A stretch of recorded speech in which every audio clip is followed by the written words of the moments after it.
তো সব শেষে আমরা আমাদের ঘোরার জায়গাতে পৌঁছেই যাই, কিন্তু দুঃখের বিষয় হলো আমরা এই হোটেলটাতে থাকবো না, আমরা থাকবো এই হোটেলটাতে। আগের হোটেলটার চেয়ে এই হোটেলটা একটু বেশি ভালো ছিল, তাই জন্য আমরা এই হোটেলটায় চলে এসেছি। তো এখন আমি একটু ফ্রেশ হয়ে আসবো। আমরা তো এতক্ষণে বুঝেই গেছো যে আমি কোথায় চলে এসেছি। তো আমি তো এখন এই ড্রেসটা পরে ঘুরবো না, তো আমাকে এখন ড্রেস চেঞ্জ করতে হবে। আমি ড্রেসটাকে চটপট করে চেঞ্জ করে নিই। তো আমরা এখন ঘোরার জন্য বেরাবো। রাস্তায় এই ফুলটা পড়েছিল, তাই জন্য আমি এই ফুলটা টুকিয়ে নিয়েছিলাম। কাঠগুলো আমার খুবই ভালো লাগে, অন্য কেউ তার পরিয়ে দেবে না, তাই জন্য নিজেকেই পড়তে হচ্ছে। ওইখানে গিয়ে দেখি এই বরফগুলো বসেছে, তাই জন্যই দুটো বরফগুলো নিয়ে নিই, একটা আমার জন্য আর একটা রনির জন্য। তারপরে দুজনে নিয়ে খাওয়া শুরু করে দিই। আমি নিজেরটা খেয়ে ওকে একটু বললাম আমাকে একটু দে। ও প্রথমে বলছিল না দেবো না, আমি বললাম দিবি না আমায়? তারপরে তো ভয় দিতেই হলো।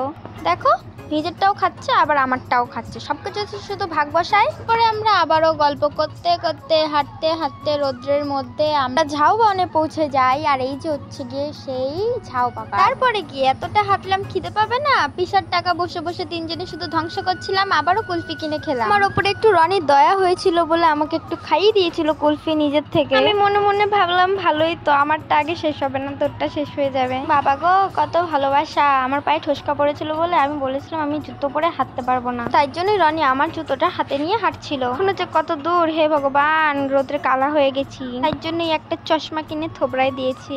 দীঘা বলে কথা, ফর্সা হয়ে এসেছি, কালো হয়ে যেতে হবে। এখানে দেখো কত সুন্দর, কত বড় ময়ূর। আর তোমরা কি জানো এই জিনিসটাকে কি বলে? জানা থাকলে অবশ্যই কমেন্টে জানিও। রাস্তায় প্রচন্ড গরম হওয়ার কারণে আমরা জলের সাইড থেকে হাঁটছিলাম। তারপরে কিছুক্ষণ এই পাথরটার মধ্যে বসেছিলাম, ভেবেছিলাম বড় একটা ঢেউ আসবে, কিন্তু আসলো না। বন্ধুরা কপাল খারাপ থাকলে যা হয়। তো আজকের মিনি ব্লগটা আমার এতটাই ভালো লাগলে অবশ্যই লাইক দিয়ে যেও। টাটা।